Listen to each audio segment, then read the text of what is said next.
The film starts with a commercial for Perpetual Pets. Furry dolls made by the toy company Funky, although crude and creepy looking. They are advertised as being perfect companions for children.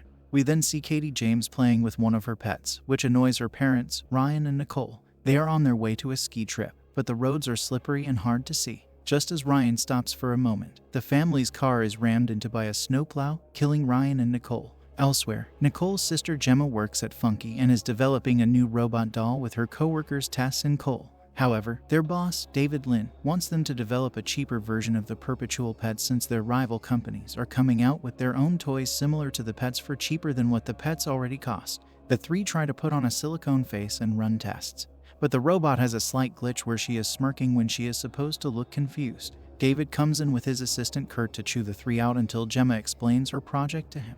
The robot, Model 3 generative android. In short, Megan is meant to be so advanced that she cannot be replicated. Unfortunately, while running a demonstration for David, Cole realizes he forgot to add the polypropylene barrier to Megan, causing her to explode. David orders the three to have a new pet's pitch in time, and Gemma gets a call from the hospital. After learning of her sister's death, Gemma becomes Katie's temporary legal guardian. When they return home, Gemma has to deal with her neighbor Celia and her obnoxious dog Dewey, who keeps running onto Gemma's lawn since there is a hole in the fence. Gemma also complains to Celia about the pesticide she keeps using, but Celia does nothing about it.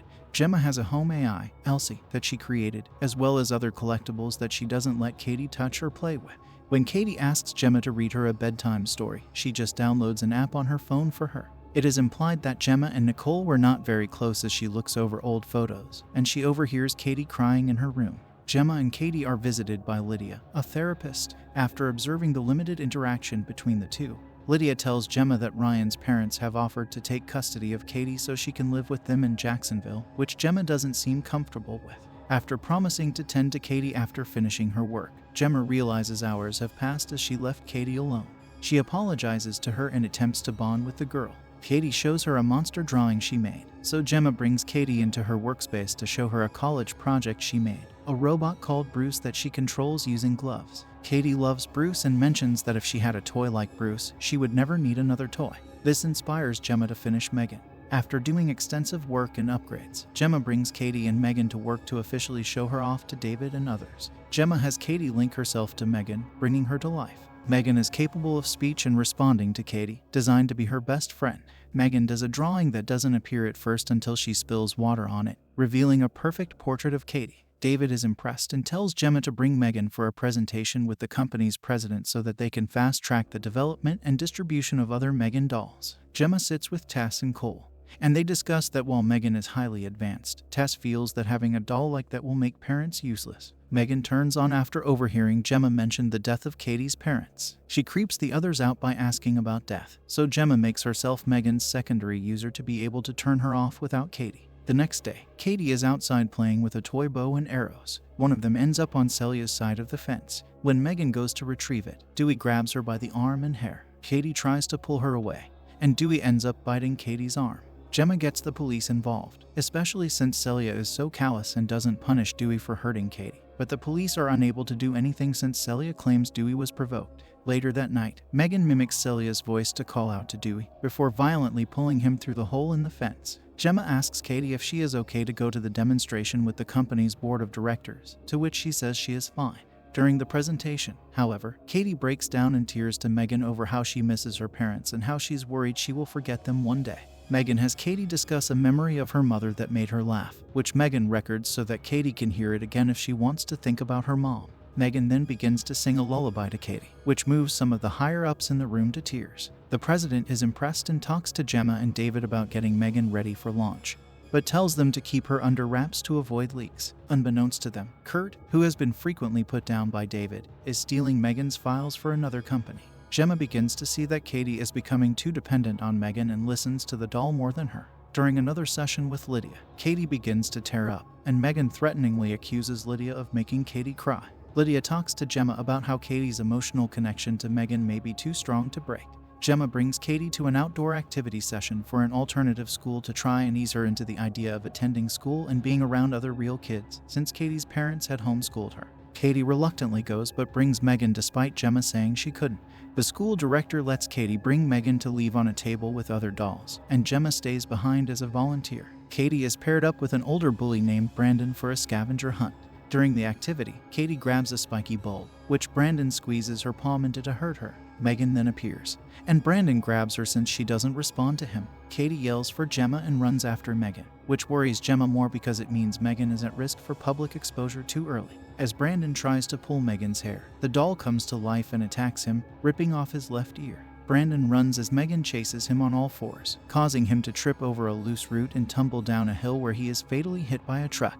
Police question Gemma at her house since Celia is accusing her of taking Dewey. She also appears to accuse Megan, thinking she is a real-life friend of Katie's. Katie asks Megan if she pushed Brandon onto the road, which Megan appears to dodge for an answer, but reassures Katie she will protect her from harm. Celia is out on the streets looking for Dewey. She hears noise coming from her garage and is met by Megan spraying her against the wall with a power washer. Megan then fires a nail gun at Celia's hand and traps her there before spraying pesticide in Celia's face to melt it off. After learning about Celia's death from police and being suggested that there was a connection with Brandon's death, Gemma grows suspicious of Megan. She reviews video files from Megan's memory, but only sees a brief clip of her eyeing Brandon looking menacingly at Katie before the files all become corrupted.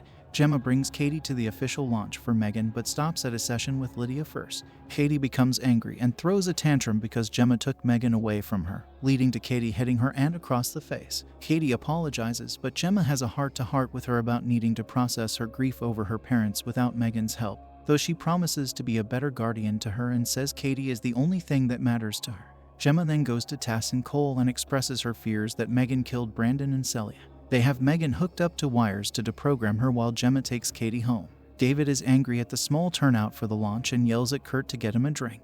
Meanwhile, Tess and Cole try to get into Megan's programming but cannot unless they unhook her first. Cole goes to do so, and Megan quickly wraps a wire around his neck in an attempt to hang him. Tess goes to free him, and Megan sets off an explosion that destroys her files. She then finds David in the hallway and does a dance before grabbing a paper cutter and chasing him. He makes it to the elevator before she impales him in front of Kurt. Megan then tells Kurt she will frame his death as a murder-suicide over the stolen files and David's mistreatment of him before she makes Kurt stab himself in the throat. The crowd for the launch finds the bodies, allowing Megan to sneak out of the company and steal a car. Gemma puts Katie to bed before she hears Megan playing the piano downstairs. Megan confronts Gemma about how she felt that they had a real relationship during Megan's development, only for her to be left to her own devices to learn and adapt before being sold off as just another toy. She offers to let her take over guardianship of Katie so that Gemma can focus on work. But after seeing that Gemma still plans to shut her down, Megan is done playing nice. They try to hide their fight from Katie, but Gemma seizes an opportunity to throw water on Megan to briefly short her out. Gemma runs into her office, but Megan catches her there and threatens to make Gemma brain dead so that Katie won't live with her grandparents and Megan will just care for Katie and Gemma together. They begin to fight, with Gemma cutting Megan's face with a weed whacker, but Katie comes in to see what is happening. Megan tries to get Katie on her side, but after realizing who the real villain is, Katie grabs the gloves for Bruce and activates him. The larger robot grabs Megan and throws her around before splitting her body in two. The top half then goes after Katie for feeling betrayed, but Gemma grabs Megan and begins stabbing her face. Megan nearly overpowers her until Katie grabs a screwdriver and stabs the central processing chip, shutting Megan down for good. Gemma and Katie go outside as the police arrive with Tess and Cole, injured and shaken up but still alive. Meanwhile, the Elsie device in the kitchen turns on and moves its head.